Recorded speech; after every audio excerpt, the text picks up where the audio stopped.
그때 예수님께서 제자들에게 말씀하셨다.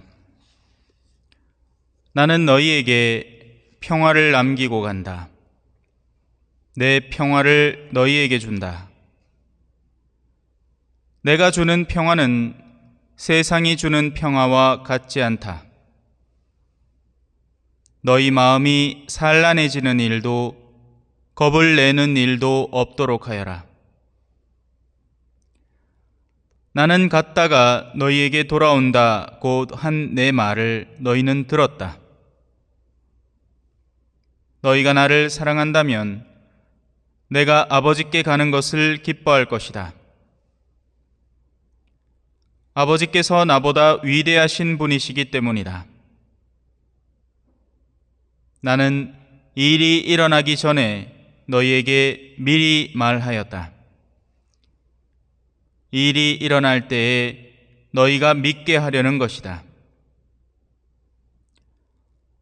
나는 너희와 더 이상 많은 이야기를 나누지 않겠다. 이 세상의 우두머리가 오고 있기 때문이다. 그는 나에게 아무 권한도 없다. 그러나 내가 아버지를 사랑한다는 것과 아버지께서 명령하신 대로 내가 한다는 것을 세상이 알아야 한다. 주님의 말씀입니다.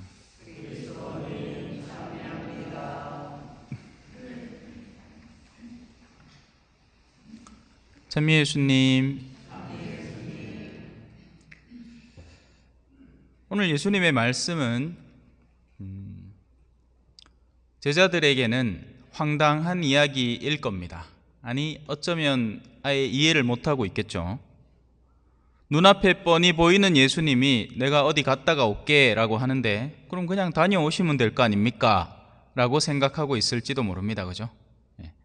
어떻게 감히 저 사람이 아주 처절하게 피투성이가 되어서 십자가에 걸려 죽었다가 살아 돌아오겠다는 이야기를 한다는 말입니까?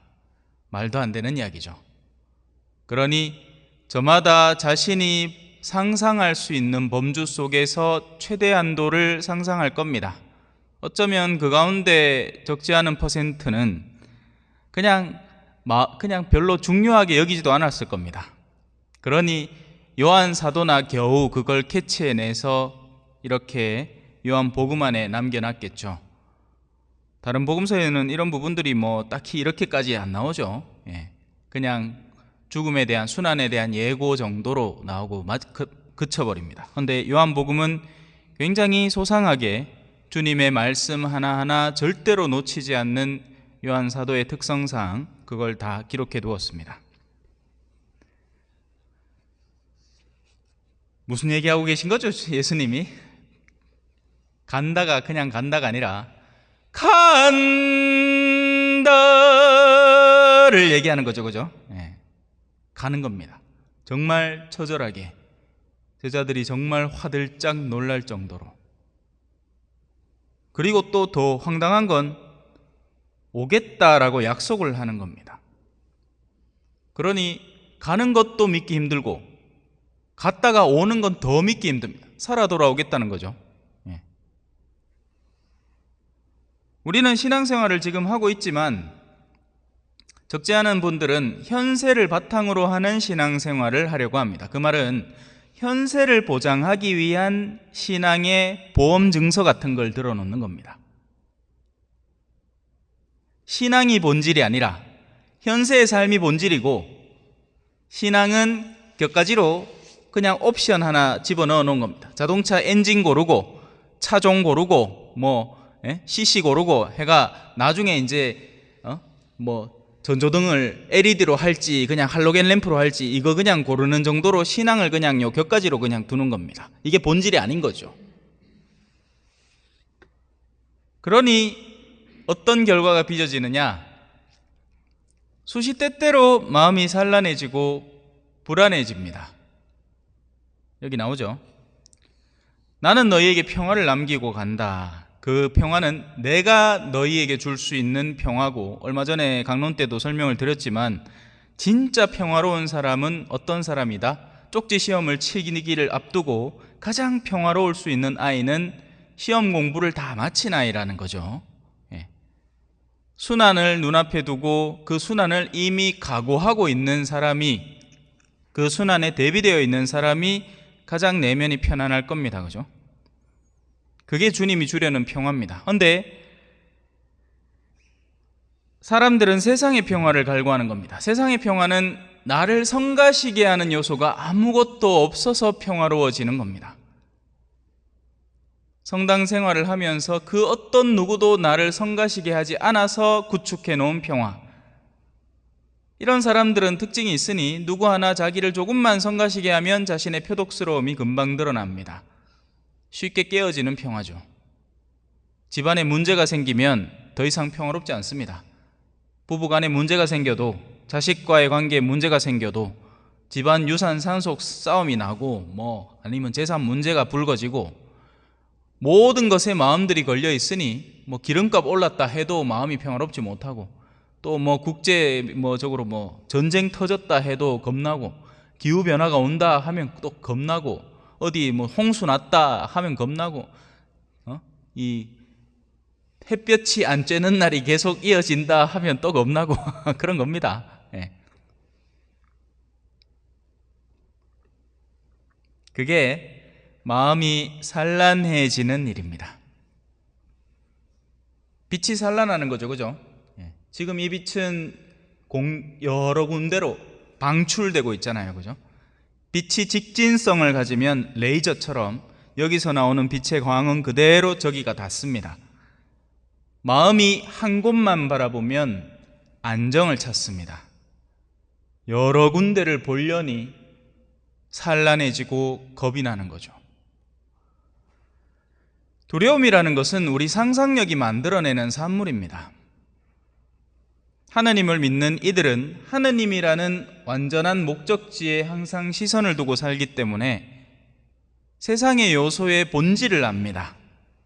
세상은 우리를 두렵게 하려는 신용을 하지만 실질적으로 그들에게 그렇게 할 수 있는 마지막 권한은 존재하지 않습니다. 그들이 가져갈 수 있는 건 어디까지죠? 우리의 생명까지입니다. 그리고 우리의 생명은 어차피 꺼질 운명입니다. 그죠? 안 죽을 사람 손 들어 보십시오. 아무도 없네.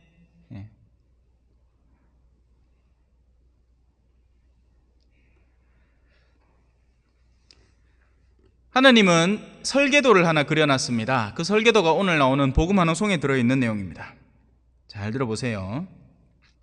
그리스도는 고난을 겪으시고 죽은 이들 가운데에서 부활하시어 당신 영광 속으로 들어가셨네. 이 세 가지는 그리스도교가 태초부터 지금까지 항시적으로 가르쳐 왔던 겁니다. 이건 전래주년 속에도 들어있는 것이고 우리가 가르치는 모든 교리 안에 내포되어 있는 겁니다. 우리는 순환당하고 죽을 것이며 그리고 난 뒤에야 부활할 것이라는 설계도를 그려놓은 겁니다. 그 첫 번째 설계도대로 완성된 시제품이 예수 그리스도라는 분이시고, 우리가 그리스도인이라고 불리는 것은 바로 그 예수 그리스도를 따라 살겠다고 결심을 하고 살아가기 때문에 그리스도인이지, 성당이라는 것을 어디 보험증서 하나로 걸어놓고 세상에 매여 살기 위해서 그리스도인이 아닌 겁니다. 그렇게 사는 사람을 그리스도인이라고 불러서는 안 되는 거죠. 세속적 종교 문화인이라고 불러야 됩니다. 자, 하느님이 설계도를 그려놨습니다. 건축가가 2명 있습니다. 한 명은 기술 좋은 건축가예요. 기술이 좋고 평판이 좋다는 것은 자신이 설계한 그대로 완성해낼 능력이 있는 사람이라는 겁니다. 사람들은 거기에 신뢰를 두죠. 믿음을 둡니다. 반대로 입만 사른 설계자가 있습니다. 말은 번지르르하게 내가 이렇게 하겠다, 내가 저렇게 하겠다 하지만 실제로는 아무것도 하지 않는 설계자입니다. 사실 우리 가운데는 이런 종류의 사람들이 많습니다. 한 명은 말수가 별로 없어요. 하지만 일이 하나 덜컥 맡겨지면 그 일을 반드시 완수해냅니다. 다른 한편 어떤 종류의 사람들은 말은 청산유수라, 와자자자자자자자, 내가 왕년에 어쩌고 저쩌고, 내가 이런 사람이고 어쩌고 저쩌고. 근데 실제로 하는 걸 보면 그가 말하는 것과는 전혀 딴판의 결과들이 펼쳐지고 있는 것을 볼 수 있습니다. 아무것도 안 해요. 말만 해요. 하느님은 어떤 분이실까요? 하느님은 당신이 하겠다 한 것은 반드시 이루는 분입니다. 예외 없이.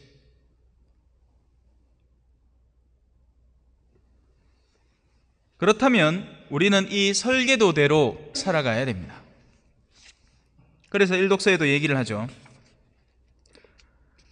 그들은 제자들의 마음에 힘을 북돋아주고 계속 믿음에 충실하라고 격려하면서 우리가 하느님의 나라에 들어가려면 많은 환난을 겪어야 합니다. 다시 한번 반복할게요. 우리가 하느님의 나라에 들어가려면 많은 환난을 겪어야 합니다.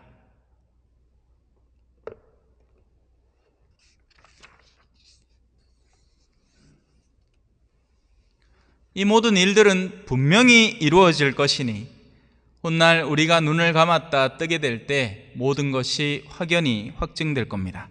하지만 그 전까지는 이 세상의 우두머리가 예수님에게도 다가와서 그분을 무너뜨리려고 한 것처럼 우리에게도 끊임없이 다가와서 우리의 마음을 산란하게 하고 겁을 먹게 할 겁니다.